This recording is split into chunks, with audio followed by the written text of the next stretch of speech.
How's it going, everyone? Today I have an awesome video planned for you. We are taking a look at several EDC knives that would make a great next pickup. If this is your first time stopping by, welcome to GBall Vision. I'm glad you're here. We're going to kick this video off with the CMB Predator version 3, which is a very budget-friendly option.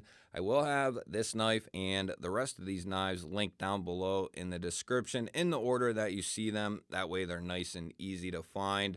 This is going to be right around $60. The CMB Predator version 3 here is going to be sporting 14C 28N steel. They come in a couple of different blade finishes and several different colors of micarta. This is the first time the Predator is seeing a plunge lock in here, but it is a plunge lock done very well.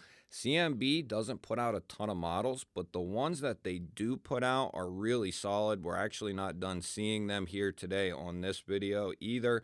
This has a nice deep carry clip. It's recessed into the micarta. We have a matching micarta backspacer, and we have a lanyard pin back here, and then the option for left-hand carry here as well. Really smart move, great move. Sharpening life is excellent on this knife. Just a platform, blade steel. It's just built for EDC. It's built for work. Very comfortable. Everything's chamfered off nicely. My only nitpick of this knife is very minuscule. It is that there's no filler tab here, but that is getting, extremely nitpicky. As far as an overall knife, this has been extremely solid, something I have not put down. The action on this is phenomenal for a button lock. Really, really well done from CMB, as always. Now, this knife here, the Kaiser Crest, has two different versions available. There's an all blacked out version, and then they have a completely raw version. Now, this is going to be coming in right around 150 bucks. This is a brand new release for them. It's really been slept on, in my opinion. I've been carrying and using this quite a bit, messing around with it quite a bit. It's actually, for the first time in a while, a Kaiser that I've really kind of kept around quite a bit here, and I've really enjoyed this. S35 for the blade steel, a nice sheep split blade. It does have a coating on here, kind of a harpoon sheep split. We do have dual thumb studs and a rear flipper. The action on this, I had a question or two about the detent on this, and if it seemed like it was light in a video or something that they saw, but on my particular example, this thing could not be dialed any better than it already is. It's really, really good. Even the flipper tab, which is usually an afterthought with knives that have thumb studs, is done really well. It has to be stronger to accommodate that, and it is really nice and strong. We have contoured titanium handles here, a couple of cutouts, great access to the lock bar with a nice chamfer there, and then we do have a milled right-hand carry only clip, titanium backspacer with an integrated lanyard hole. I think for a brand new release at 150 bucks in these materials, I think that is a home run at 150. Next up, I got a fixed blade for you, and this has to be mentioned. This is the new Off-Grid Knives Sidekick, their latest introduction into their catalog and their newest EDC item. The Sidekick here is designed for EDC, built for EDC, but also built to be able to take into the outdoors, something I consider and call a crossover fixed blade. This comes with a nice Taco Kydex sheath. They come in right around the $60 price point. It also comes with this belt clip here that you can change for all kinds of different carries. And then this is set up for scout straps, alti clip if you want to go that route as well. Great retention on this sheath. We have a nice thumb ramp here. It's chamfered off well, very comfortable to push this thing out. The other great thing is you can access this entire handle before the knife is even pulled out of the sheath. That is something I look for. We are looking at 14C 28N steel, a beautiful finish on here. It's kind of a gray wash. We have kind of that harpoon drop point blade here, jimping up the spine, nice sharpening choil, textured G10 here, and we have a little bit more robust handle, and that is really going to fill the hand out nicely, especially if you have a little bit larger hands. Mine are about 4 inches from side to side, and this thing fits perfectly in my hand. Nothing more, nothing less, but that's all I need for an EDC and something I might take into the outdoors. I have a full video on this and all the other knives you're going to see. I'll link those down in the description. If you want an even closer look at one of these, those will be down there as well. Next up, we're taking a look at a big boy, and this is coming in from Concept Knives. It is called the Super Hawk, and there's actually like 7 models, 8 models, and 2 different blade shapes that you can choose from with this knife. Several different patterns, and they also have a Damascus blade. This is going to be S35 though in its basic form. If you want utility and you want performance, go with the S35. If you want something flashy, something fancy, then go with the Damascus. The Damascus is going to be a fine steel for just casual use. But if you want performance, go with the S35. These are going to come in right around $220 to $230, depending on the version.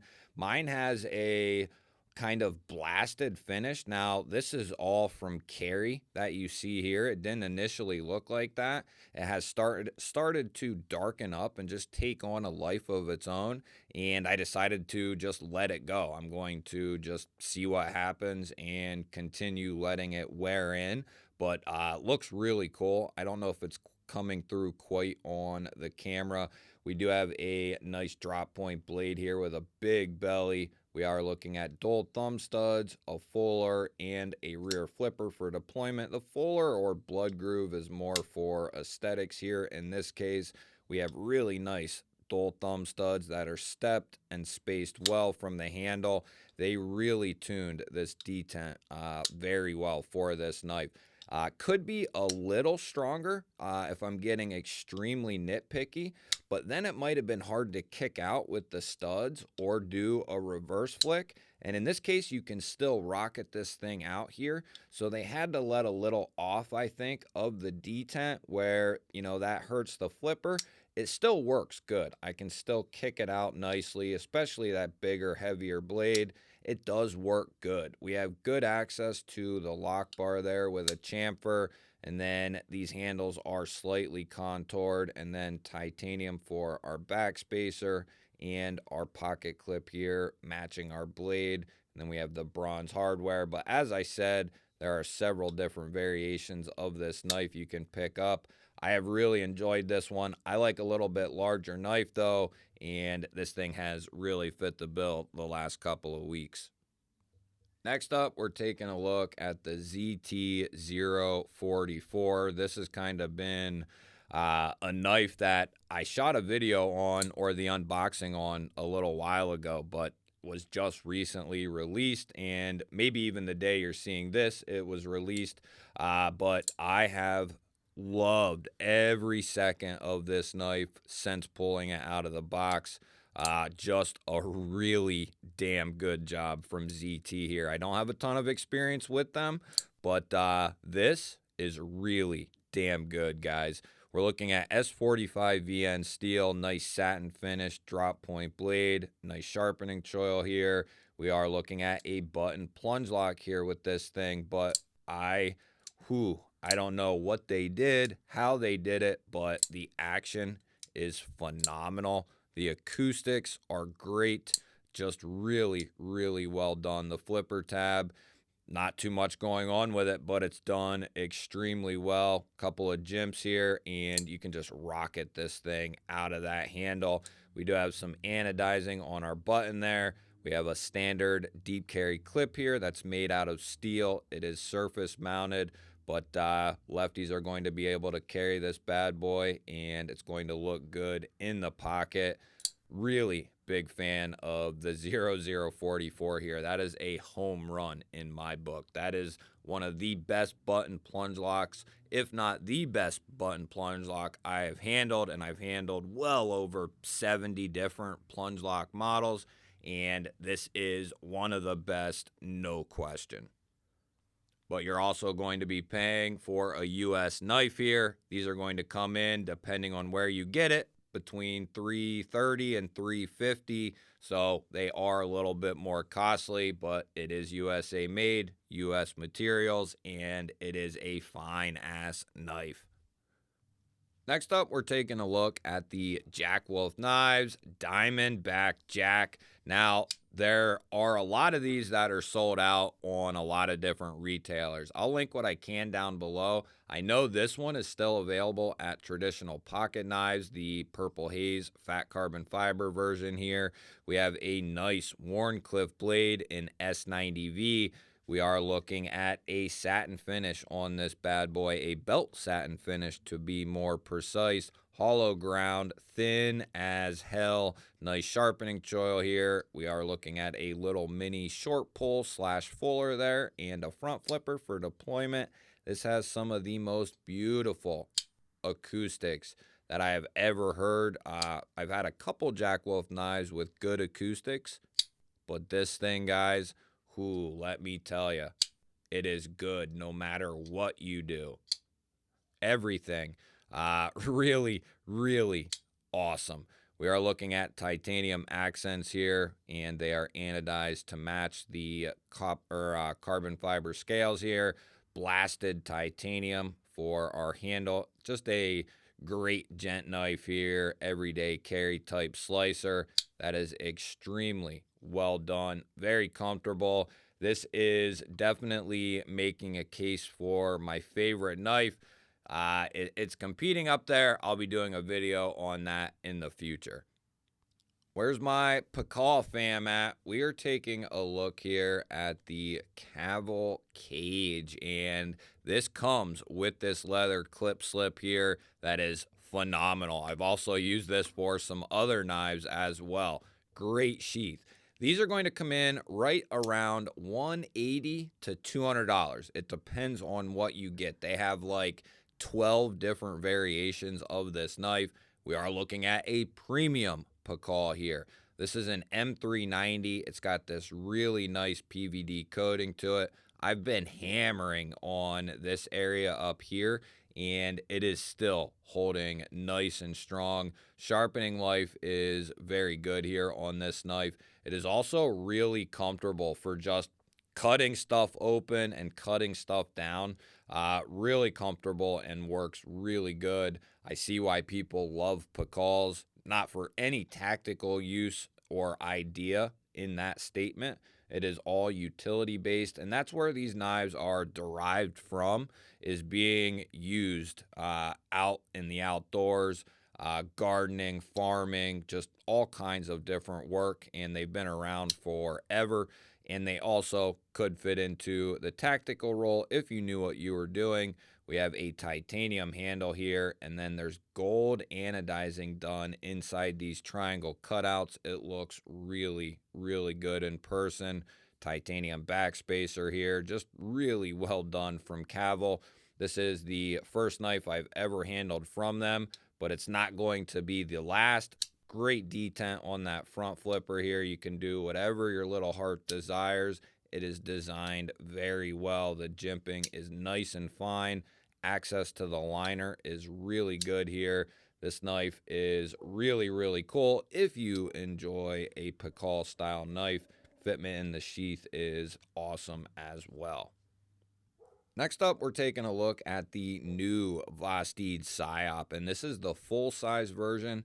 These are going to come in right around $169, I believe it was, and this thing is awesome, guys. If you've always wanted a Psyop but didn't want to pay the $250, I think, that the titanium ones come in, completely understandable, especially if you want to use the knife. This is going to be the model for you, in my opinion.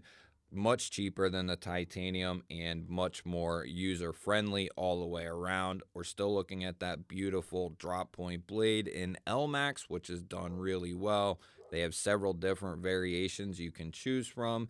And they do have some titanium ones in stock as well. If that's your jam and you know it, we do have a cutout here for deployment and a front flipper as well. Detent is as expected with that top liner lock that they're doing, which is a compression lock. We are looking at Norplex brand name micarta here, and I have to say this is some of the best micarta I've ever seen. And not only is it the best I've seen, but the best I've felt in hand. It's nice and fuzzy, but has a ton of grip to it.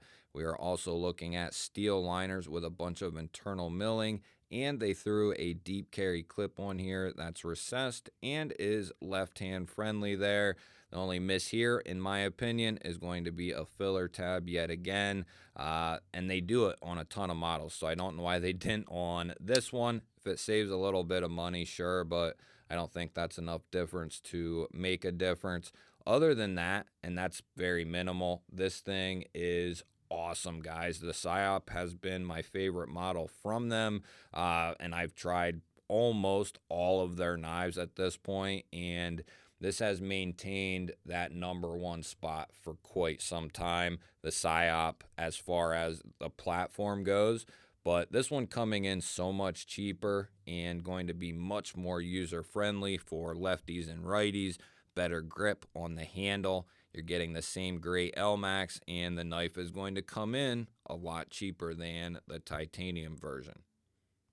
The next knife we're taking a look at has been a favorite of mine for the last couple of months now at this point, and it's one of CMB's newest in their premium catalog. And right now they have this knife on sale for $150. I think they originally retailed for $180, but coming in at $150 right now, and this thing is awesome. We have a hand satin S35VN drop point blade here, oversized thumb studs for deployment that are stepped really well. Nice sharpening choil, same as the Predator here. We are looking at a crossbar lock that is really well done, and I love this knife. There's like 4 or 5 different versions. This one has kind of a bronze titanium to it. Same, we have a logo here on the pivot, nothing on the show side except I think the maker's mark, and then we have a titanium pocket clip here, and we have a titanium backspacer, little bit of internal milling in there, but this has some nice heft to it. I would say this is like a bigger bug out, a more heavier duty bug out, kind of what it reminds me of somewhat. But this thing is awesome. The only miss on this knife is they didn't give no left hand love, and that is the only miss on this thing. But if you are a righty and like crossbar locks, you're in luck because this thing is only $150. And that's the same thing I was saying with the Crest earlier. That one comes in right around 150. I mean, those are some good deals if you like those types of knives. The next knife we're taking a look at here is another one from Concept. I love what Concept has been doing lately. They've been just doing their own thing like usual, but they have really increased their fit and finish quality control as far as how things are done. They have just been a lot more polished over the last 6 months or so. About the time the Toth came out, I noticed they were really stepping on the gas. The tipper here, this is an Edgy Blade Works collaboration with Concept based off a custom that he uses and carries on a daily basis. We are looking at S35VN here. We have this crazy harpoon trailing point Tanto style blade. It is definitely not going to be for everyone, but over the last week and a half or so that I've been using this, I have just had a great time using it, and it's probably my most asked about knife around here. I often get asked about the knives, and this is the most interesting one, and that's part of this knife's design is it's meant to be fun, but still be useful, and I think it does, within a certain limit, this is going to do really well at a lot of different things. It just depends on, what you do day to day. We have a nice sharpening choil here, really well done titanium handle. Everything's chamfered off nicely and softened down. We do have a tie backspacer here. The only thing I would have loved to seen on this is a longer backspacer.